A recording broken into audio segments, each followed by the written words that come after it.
Oke, Bismillahirrahmanirrahim. Assalamualaikum warahmatullahi wabarakatuh. Nice to meet you. Bertemu lagi dengan saya, Pak Yanto, di channel YouTube saya, Yanto Tanjung, channel belajar bahasa Inggris secara mandiri dengan moto dari Unja untuk Indonesia. Bagi yang belum kenal, saya adalah dosen bahasa Inggris di Universitas Jambi selama lebih dari 21 atau 22 tahun. Pengalaman mengajar saya sudah 26 tahun lebih. S1, S2, S3 saya pendidikan bahasa Inggris. Saya pernah kuliah di 3 universitas di Australia, Flinders University, kemudian Murdoch University, dan Edith Cowan University. Saya juga penulis lebih dari 20 buku, salah satunya yang ini masterpiece saya, Alhamdulillah, bestseller secara nasional. Hasil penelitian S2 dan S3 dulu. Bagaimana orang-orang yang sukses belajar bahasa Inggris itu eh, berbeda dengan orang yang gagal belajar bahasa Inggris. Harganya cuma 37.000, cuman sudah habis ya. Oke, bagi adik yang belum jadi member, silahkan jadi member di channel YouTube Yanto Tanjung. Adik bisa mengakses lebih dari 600 video saya dengan berbagai topik, tidak hanya TOEFL, ada juga IELTS, kemudian vocabulary, dan tips belajar bahasa Inggris. Cukup banyak. Saya juga buka kelas TOEFL online via Zoom setiap bulannya dari tanggal 5 sampai tanggal 24. Hanya saja untuk bulan Juli dan bulan Agustus sudah full karena saya ngajar di sebuah BUMN ya. Oke, channel sudah mulai lebih dari 250.000 subscriber ketika saya merekam. Diteliti oleh 9 peneliti, 4 skripsi S1, dan 5 artikel jurnal. Serta apalagi ya, 21 artikel termasuk Kompas dan Antara itu menyatakan channel ini salah satu channel belajar terbaik belajar TOEFL ya di Indonesia. Oke, demikian sekedar pengantar. Sekarang kita lanjutkan ya materi latihan untuk reading.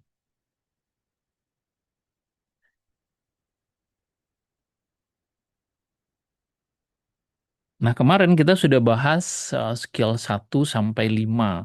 Nah, sekarang kita bahas model soalnya. Ini dia. Nah, skill 1, pertanyaan 1 sampai 4. Di sini ada jumlah soalnya sekitar 24 ya, lumayan banyak, cukup lama nanti kita berdiskusi. Ada di halaman 271. 271 di Longman Introductory. Dan bukunya bisa e-booknya bisa di-download di profil saya, Yanto Tanjung. Mari kita mulai pertanyaan nomor 1. Which of the following would be the best title for the passage? Manakah berikut ini yang kemungkinan bisa menjadi best title? Nah, best title nama lain dari main idea. Nah, silahkan nanti dicek skill 1. Jadi kalau nama yang digunakan best title, mungkin dia bilang juga main idea, the author's concerns misalnya. Nama-nama walaupun nama yang digunakan berbeda, intinya dia menanyakan ide pokok. Nah, ketika menjawab soal ide pokok, langkah pertama melihat kata kunci, ya kata kuncinya yaitu kita baca kalimat pertama di setiap paragraf. Jadi kalau paragrafnya 2 atau 3 berarti baca kalimat pertama paragraf 1, kalimat pertama paragraf 2, kalimat pertama paragraf 3, lalu digabung mana yang paling mewakili. Nah, sekarang langkah kita baca ini dulu sampai sini. Misalnya hay fever, hay itu artinya jerami ya, rumput kering.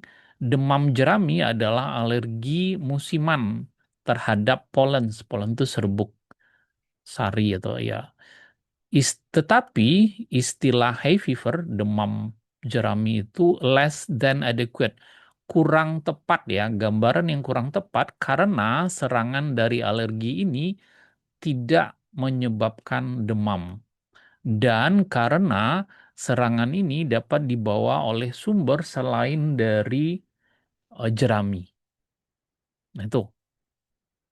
Jadi intinya tetapi hay fever itu istilahnya kurang tepat, gambaran kurang tepat karena serangan ini tidak menyebabkan demam dan eh, karena dia bilang serangan ini tidak dibawa oleh sumber juga dapat dibawa juga oleh sumber selain jerami. Nah, mana yang seperti itu kita lihat. Yang alfa hubungan antara season, eh, iklim atau musim ya, dan alergi. Nah, ini nggak ada ya hubungannya, nggak ada disebutkan. Misconception, nah konsepsi yang salah dan fakta tentang hay fever. Ini dia konsepsi salahnya. Pertama, dia tidak menyebabkan demam. Yang kedua, itu penyebabnya kadang bisa saja selain dari jerami. Nah, ini yang paling tepat kayaknya. Kalau kita lanjutkan, hay fever in the Eastern United States. Nggak ada kalimat ini atau kata-kata ini pada kalimat pertama. How ragweed causes hay fever ini juga nggak ada disebutkan. Oke, jadi lihatlah kalimat pertamanya. Nah, kalau kadang-kadang bisa juga kalimat kedua kalau paragrafnya cukup panjang. Oh, sorry. Nomor dua, menurut bacaan, according to the passage which of the following, manakah berikut ini yang membantu menjelaskan kenapa istilah fever itu kurang tepat? Istilah yang kurang tepat. Mari kita lihat yang nomor dua, a strong fever, demam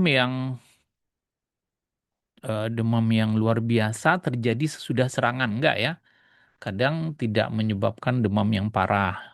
Malah jumlah serbuk sari di udara tergantung pada lokasi geografi, nggak ada juga.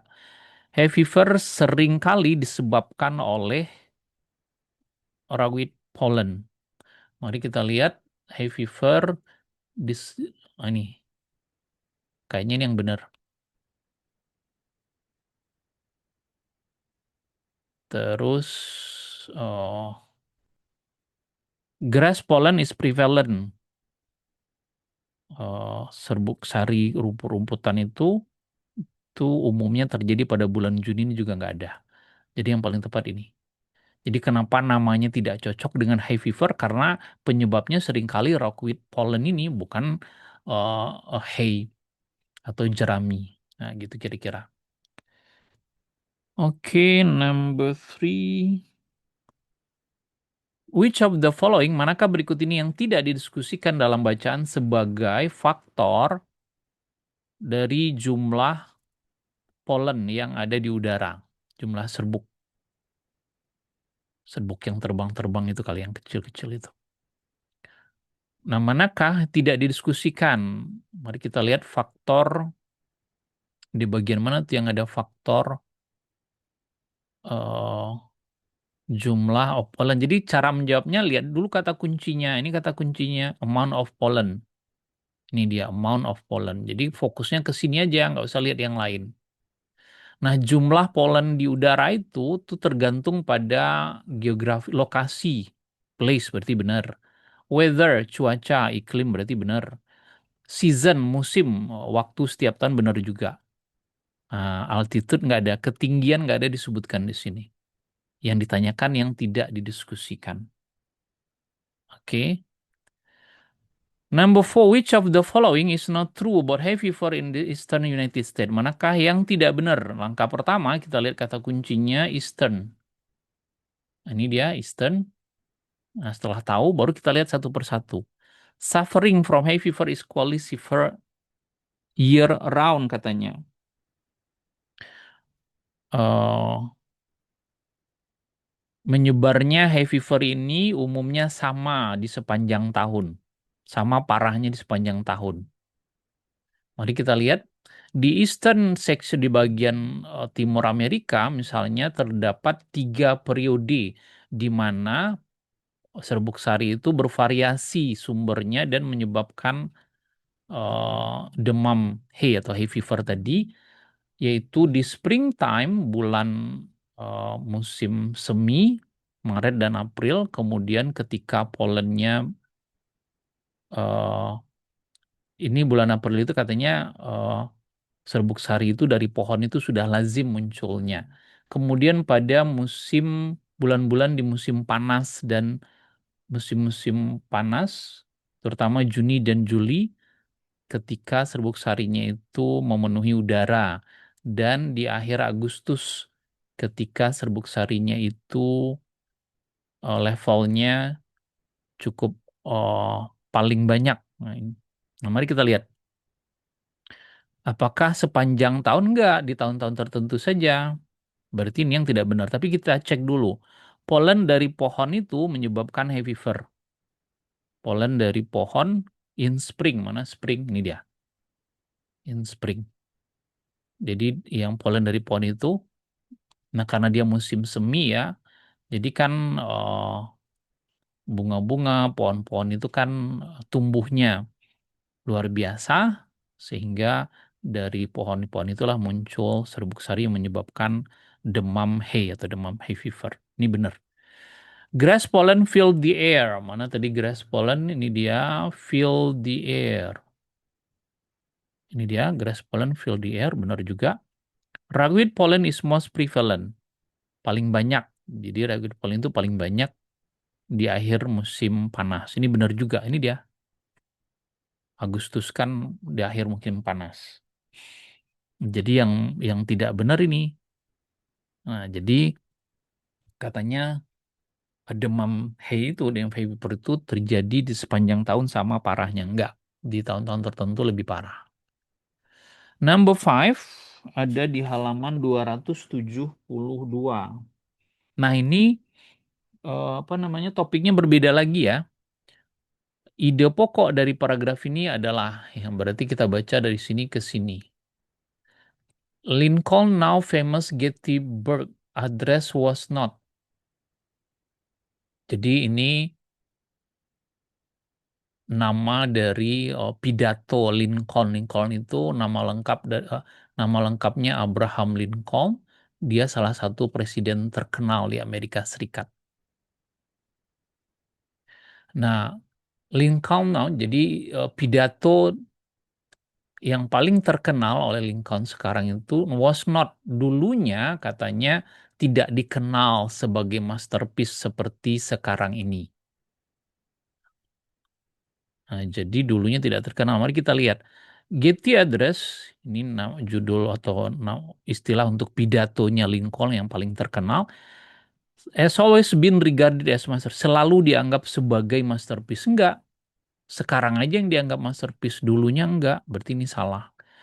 At the time of its delivery, ketika menyampaikan pidatonya tentang Gettysburg Address, was truly appreciated as masterpiece. Betul-betul dihargai sebagai masterpiece. Enggak juga ya, dihargainya baru sekarang. Ini dia, it is today. It was not until after 1863 Lincoln's speech at Gettysburg took its place in history. Baru sesudah 1863 pidatonya itu dikenal. Ini yang benar setelah 1863. Setelah 1863 ya sekarang kayak gitu. Karena pidatonya dilaksanakan 1863. Waktu itu nggak ada orang yang menganggap itu pidatonya luar biasa. Silahkan cari di internet atau di ChatGPT apa tuh Gettysburg. Ini menarik ya. Nah, Lincoln is Baxter dikenal lebih baik hari ini dibandingkan dia ketika masa waktu dia jadi presiden. Enggak, waktu dia jadi presiden dia tetap dikenal dengan sangat baik. Bahkan ada filmnya ya, ada di Hollywood ada dua filmnya Lincoln. Number six, which of the following is true about the ceremonies at Gettysburg during the Civil War? Manakah berikut ini yang benar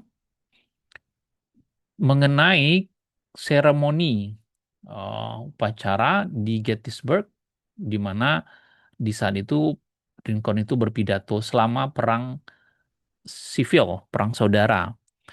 Yang alpha, mari kita lihat uh, Lincoln was the main speaker, bener nggak dia main speaker? Ini dia main speaker. Main speakernya adalah orator Edward Everett, berarti bukan Lincoln. Lincoln gave a 2 hour speech. Apakah dia berikan pidato 2 jam? Yang memberikan pidato 2 jam itu adalah si Edward. Nah, jadi bukan ini. Everett was closing speaker.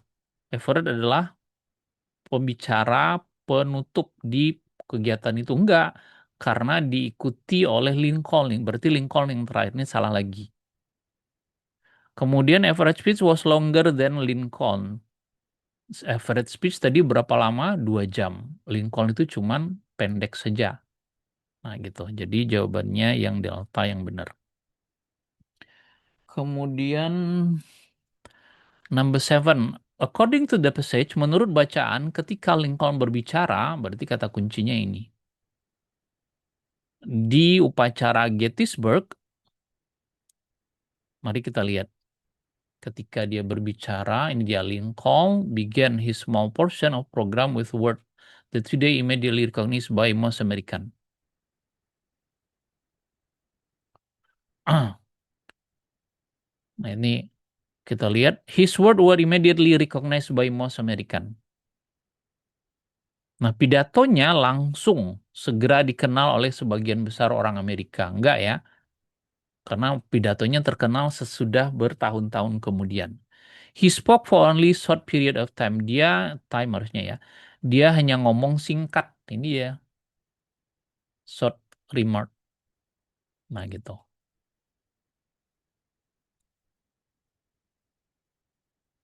Jadi dia tidak dikenal langsung saat itu. Ini were loh ya, sedangkan di sini are. Ini pada waktu lampau, enggak. Sekarang baru langsung dikenal. Jadi jawabannya yang bravo. He was enthusiastically cheer. Dia langsung dielu-elukan. Mana dia? Conceive. At the time of speech, little notice. Nah, jadi pada saat dia berbicara pidato, hanya sedikit catatan yang diberikan terhadap apa yang sudah dia katakan. He was extremely proud. Dia sangat bangga dengan penampilannya. Dan Lincoln menganggap penampilannya itu tidak sukses. Nah, berarti yang tepat yang ini. Dia hanya beberapa menit aja. Nggak sampai 2 jam kayak si Edward Everett. Nomor 8. When did Lincoln Gettysburg begin to receive public acclaim? Nah, kapan pidato Lincoln, yaitu Gettysburg Address itu mulai diterima oleh publik? Nah, kapan? Mari kita lihat. Jawabannya after his speech appeared in print. Ini dia. Appreciation for his word began to grow. Jadi setelah pidatonya itu dimunculkan dalam bentuk publikasi, di print, dicetak, apresiasi terhadap kata-katanya mulai uh, mengalir ya. Dan hari ini dia itu dikenal sebagai salah satu pidato terhebat sepanjang masa. Jadi setelah dipublikasikan, bukan segera setelah dia berpidato, enggak, tidak, not until the present day, baru sekarang enggak juga. Sesudah dicetak baru dia dikenal. Sesudah Lincoln menerima uh, growing, sudah mulai dikenal enggak juga ya. Number 9, the pronoun it, kata ganti it pada baris ke-10 mengacu kepada apa? Ini dia. Sesudah pidatonya muncul dalam bentuk cetakan atau dipublikasikan secara luas, apresiasi terhadap kata-katanya mulai tumbuh. Dan hari ini itu dikenal sebagai salah satu pidato terbaik sepanjang masa. Itu yang mana? Kan gitu. Apakah pidatonya? Benar ya. Bukan cetakannya, bukan apresiasinya, bukan angka yang uannya ini, bukan. Oke, demikian. Nah, sekarang kita pindah ke topik yang lain. Nomor 10, topic of this passage. Nah, topik, kalau dia bicara tentang topik, the best title, main idea, topik, berarti dia menanyakan main idea. Cara menjawab main idea, kita gabungkan kalimat pertama paragraf 1 dengan kalimat pertama paragraf 2. Baru kita ketemu. Menurut teori continental drift, kontinen itu artinya benua, are not fixed in the position. Itu posisinya tidak tetap, tetapi dia bergerak secara pelan di sepanjang permukaan bumi. secara konstan berubah posisinya, relatif berubah satu dengan yang lain, to one another. Nah, sekarang teori modern dari plate tectonic plate telah berkembang dari teori continental drift. Nah, jadi setelah kita gabungkan, nah mana yang muncul? Mari kita lihat continental drift. Ada nggak di kedua paragraf itu? Ini dia continental drift. Paragraf satu ada, paragraf 2 juga ada. Kayaknya kemungkinan ini yang benar. Tapi kita cek dulu. Theory of plate tectonic. Teori plate tectonic ada, tapi hanya paragraf satu saja. Paragraf 2 saja. The development of ideas about the movement of the Earth surface. Perkembangan ide mengenai pergerakan ini nggak ada. 18th century map makers ini juga nggak ada. Nah, begitu cara menjawabnya. Gabungkan kalimat satu, paragraf satu, kalimat satu, paragraf 2, kalimat satu, paragraf 3 kalau ada. Number 11, the passage state that. Nah, ini berarti informasi dalam bacaan-bacaan menyatakan bahwa teori continental drift itu berkembang sebagai hasil dari apa? Mari kita lihat kata kuncinya, teori continental drift. Teori ini dia, continental ini. Teori ini pertama dipropose, diusulkan di abad ke-18 ketika para pembuat peta melihat how closely continent of the earth fit together when they were matched up. Nah, seberapa dekat eh, benua-benua di bumi itu kalau mereka when they were matched up. Jadi kalau kita digabungkan ya di benua Amerika misalnya itu kalau digabungkan dipadatkan mereka kayak bersatu gitu. Nah, kira-kira seperti itu. Jadi nomor 11 itu the fixed position of continent. Hasil dari posisi benua yang tetap. Enggak ya, karena dia bilang benua itu bisa berubah dia, bergeser.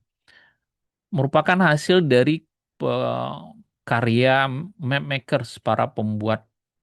Nah, ini benar ya. Hasil dari pergerakan benua yang cepat. Enggak ya, dia memang bergerak tapi tidak cepat. Ini dia, slowly. Kemudian feet of the earth plate juga bukan.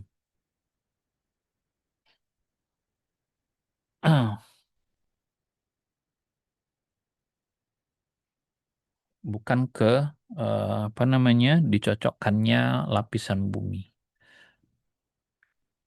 Number 12, kata ganti they pada baris keempat mengacu kepada. They itu adanya di sini ya.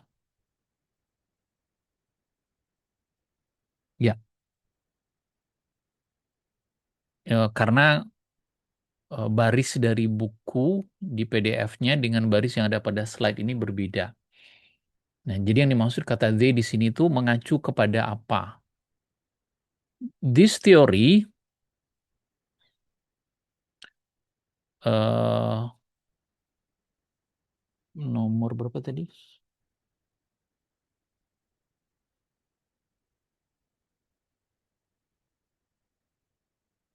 Ya, nomor 12 ya. Oke, mari kembali ke sini. Jadi they ini berarti mulainya dari sini. Jadi kalau ada kata ganti they, it, misalnya she atau he mengacu kepada siapa, kita lihat kata di belakangnya. Teori ini pertama diusulkan pada abad ke-18 ketika para pembuat peta melihat atau memperhatikan betapa dekatnya benua-benua di lapisan bumi itu together secara bersamaan ketika mereka didekatkan. Jadi kalau mereka jadi misalnya nih benua kayak kita lah di Indonesia misalnya kayak Pulau Kalimantan, kemudian Pulau Sulawesi, Pulau Jawa, kalau dirapatkan kayak gini ya mereka kayaknya langsung bersatu. Kayak apa ya? Kayak kita bikin puzzle itu. Nah, gitu. Ketika mereka didekatkan. Nah, mereka ini maksudnya apa? Tentu yang jamak. Map maker mereka didekatkan enggak, kontinennya yang didekatkan. Nah, itu.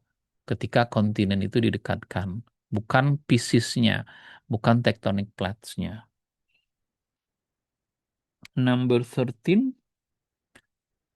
Manakah berikut ini yang tidak benar mengenai teori plate tectonics? Berarti fokusnya ke sini. Kalau tadi kan teori continental drift, ini tektonik. It is not as all as theory of continent drift. Nah, kalau plate tectonic itu kapan? Today, nah sekarang dia pada modern ini. Tidak sama usianya dengan teori kontinen. Kalau teori kontinen kan abad 18 ya. Berarti ini benar. It evolved, dia berevolusi dari teori continent drift. Benar nggak? Telah berkembang dari teori continental drift. Benar juga. It postulate, dia menyatakan, mengklaim bahwa permukaan bumi itu dipisahkan ke dalam beberapa lapisan-lapisan. Ini dia.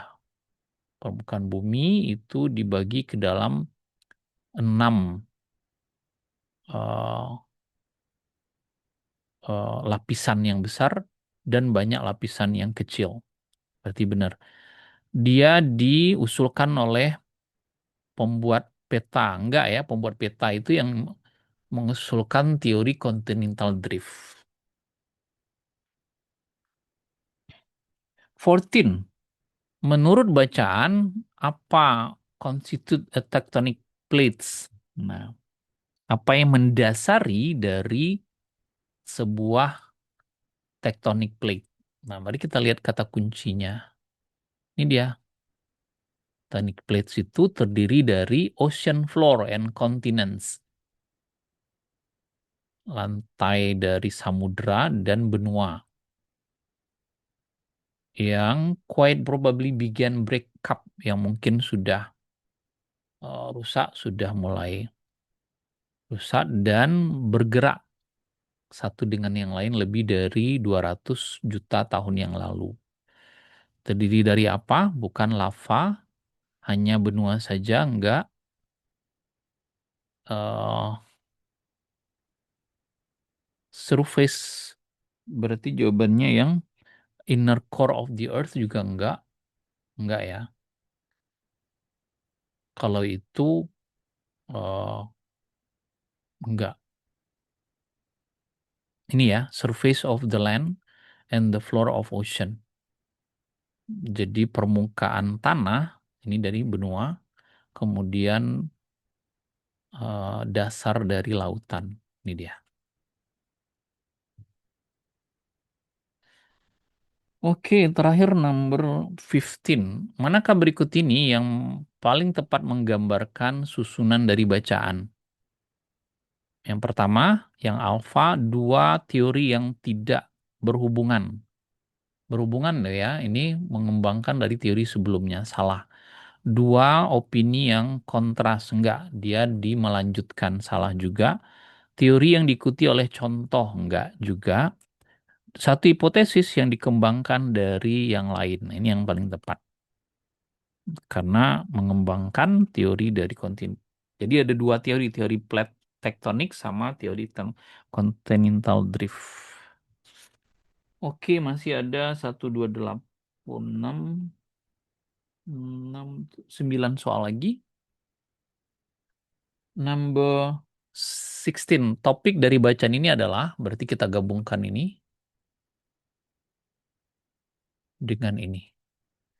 Charles Ludwig Dodson is perhaps. Nah, Charles Ludwig itu mungkin merupakan sebuah nama yang dikenal secara universal di dunia, tetapi Dodson itu tidak menerima sukses yang memadai di bawah nama Lewis Carroll, nama samaran Lewis Carroll.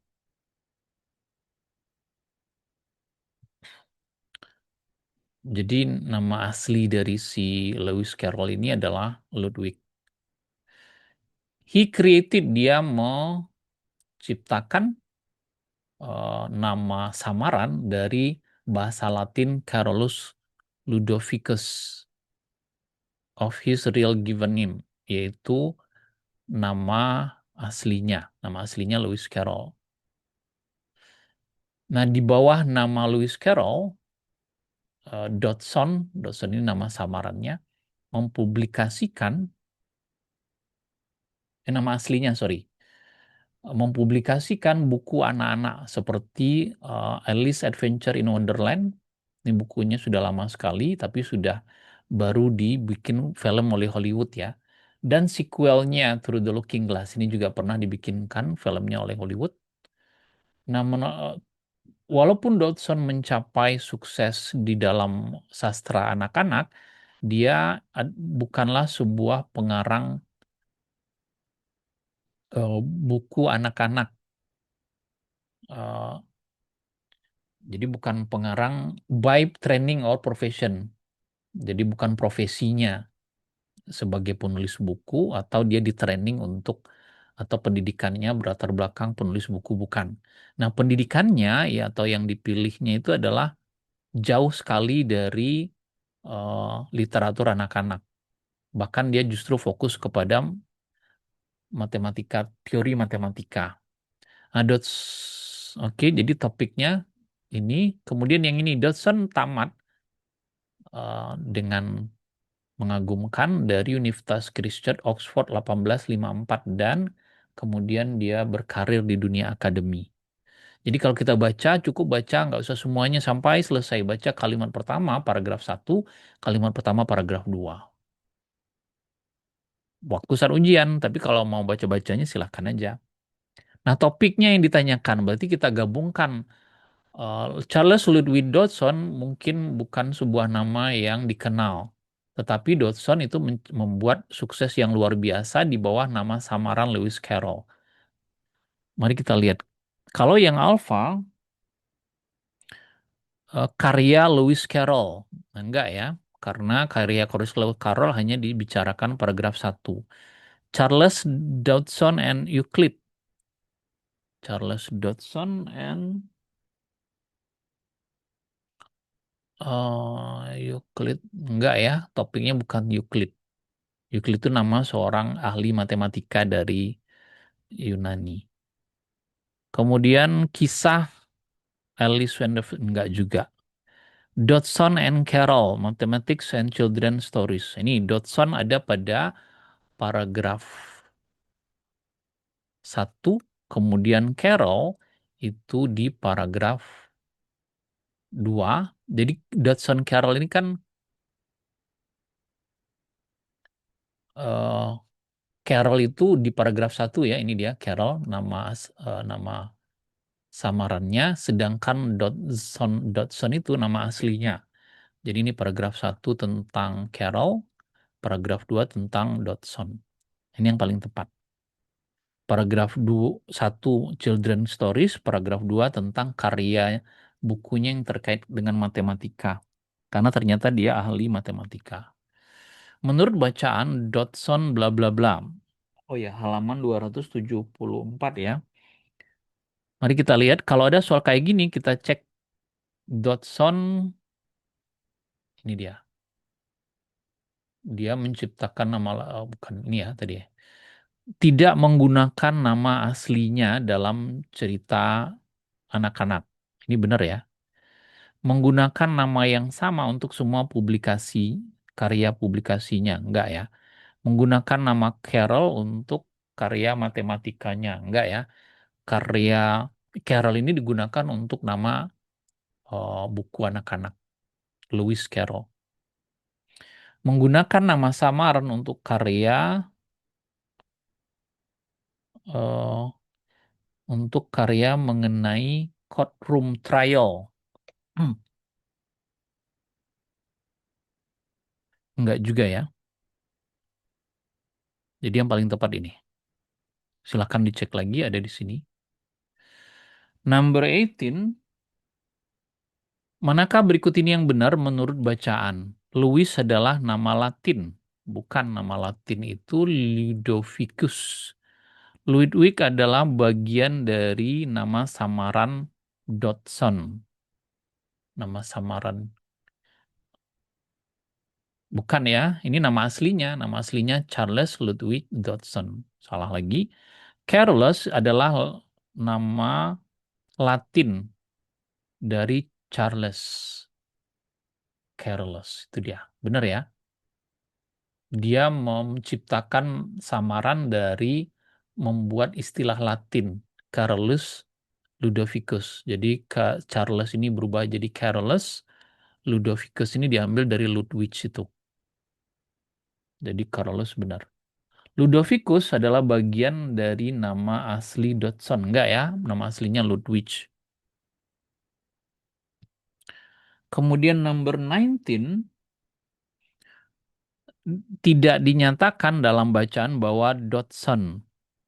Tidak dinyatakan ya. Mari kita lihat.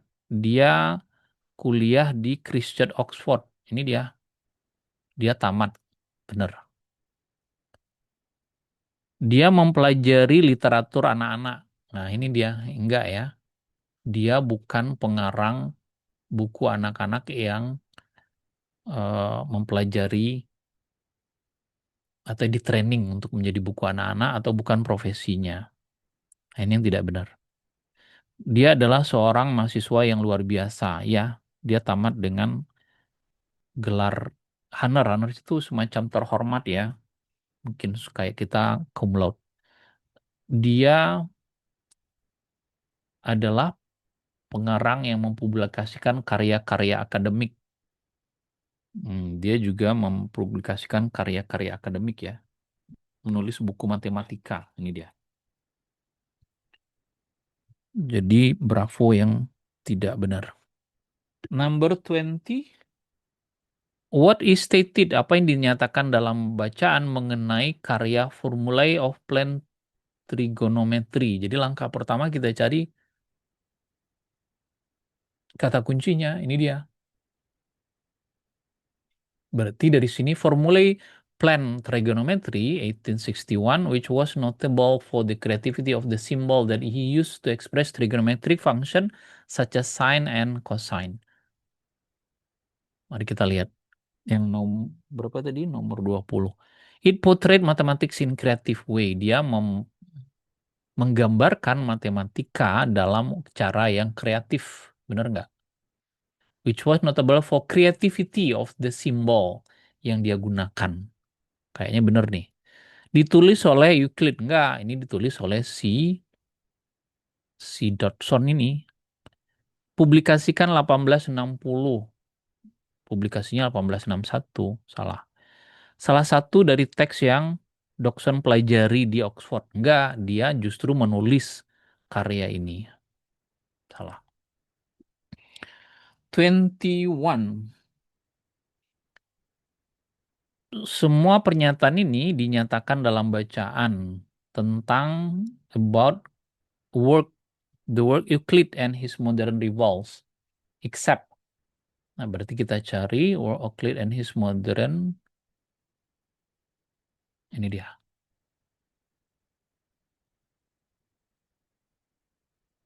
Sampai ke sini ya. Nah, gitu dia. Mana dia? Euclid in modern rival. It was published in 1879. Dipublikasikan 1879, benar. It was highly creative work. Merupakan ide kreatif yang he champion principle of Euclid, number of executed work, he champion, benar ya. It describe an actual trial in which Euclid participated. Dia menggambarkan sidang yang sesungguhnya, pengadilan yang sesungguhnya di mana Euclid berpartisipasi. Euclid ini adalah nama pakar matematika keturunan Yunani yang paling terkenal. Dia sudah nggak ada. Jadi karya ini merupakan imajinatif saja. Jadi karya yang imajinatif. Jadi bukan yang sebenarnya. Ini yang salah. Describe a trial in which Euclid Ricker were found guilty. Menggambarkan sebuah pengadilan di mana Euclid itu dinyatakan bersalah. Finding defendant guilty as charged. Ini dia. Jadi jawabannya yang salah itu karena except ya, mana yang tidak benar.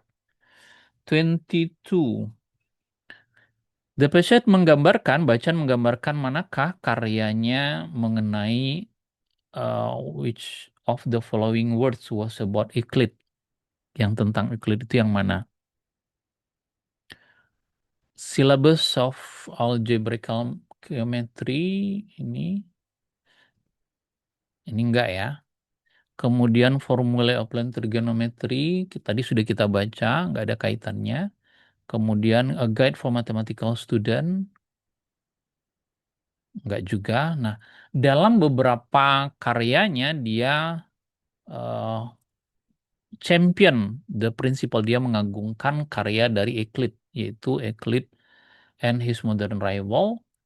Kemudian Curiosa Mathematica. Nah, berarti yang ini, yang tentang Euclid. Lagi-lagi Euclid itu saya sampaikan adalah pakar matematika yang sangat dikagumi oleh si Dodson ini. 23. Kata they, kata ganti they pada baris ke-22. Ini ya, baris ke-22-nya ini. Mengacu kepada apa? Nah, karya akademik ini tidak pernah berpengaruh secara universal terhadap seperti karya Dodson untuk anak-anak dengan nama Lewis Carroll.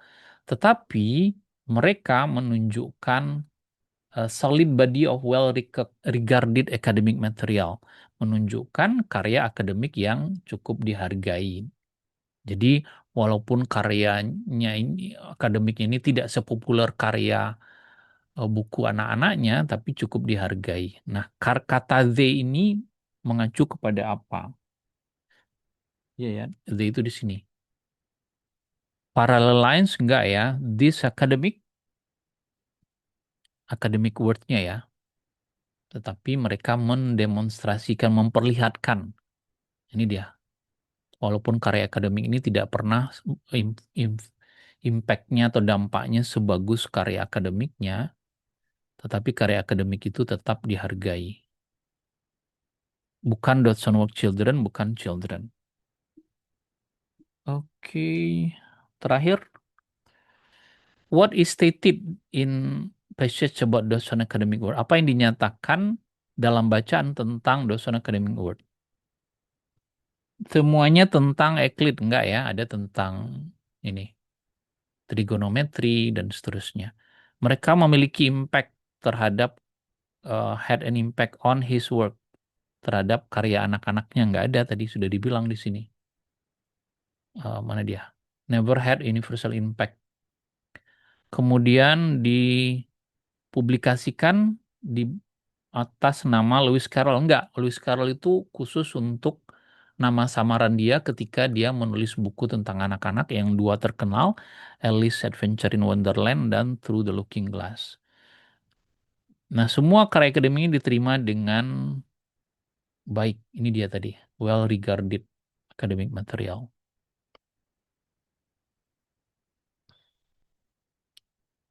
Oke, demikian pembahasan yang cukup panjang pada pertemuan kali ini. Semoga bermanfaat. Saran saya untuk mencapai nilai reading yang bagus harus sering berlatih. Kan ada bukunya ya yang sudah di ada, dia bisa download di profil saya Yanto Tanjung, ada buku itu di situ tuh ada, bisa di download kemudian dipelajari, kunci jawabannya ada di belakang, nanti tinggal dicek. Terus yang berikutnya, untuk menambah kosakata, baca kembali tuh bacaan tadi. Baca dengan baik-baik, coba cari maknanya apa, kata-kata yang tidak tahu cari di kamus. Nah, begitu cara menambah kosakata. Tidak dengan menghafal 10 kata per hari. Ada tuh yang nanya, Pak, Bapak punya buku nggak daftar kosakata yang sering? Ada, saya bilang. Cuman isi bukunya itu ada mungkin 5.000 kata. Gimana mau menghafalnya? 2 tahun pun nggak akan selesai. Jadi cara menambah kosakata dengan membaca, latihan ya, membaca buku oh, TOEFL, lalu membahasnya sendiri. Saran saya sebaiknya dia beli PDF, bukan hanya e-booknya saja, beli saja buku itunya. Apa namanya? Buku cetaknya. Ada tuh di Shopee, harganya nggak sampai 60.000, 70.000. Mahal Pak ya, berinvestasi. Jangan apa-apa maunya gratis. Kemarin ada yang ngejek saya. Pak, penjelasan Bapak oke, tapi sayangnya berbayar. Itu orang kalau pelit ilmu nggak bakalan sukses, percayalah. Oke, jangan lupa subscribe channel saya ini kalau mau jadi member lebih bagus lagi. Thank you, goodbye, assalamualaikum warahmatullahi wabarakatuh. Bye bye.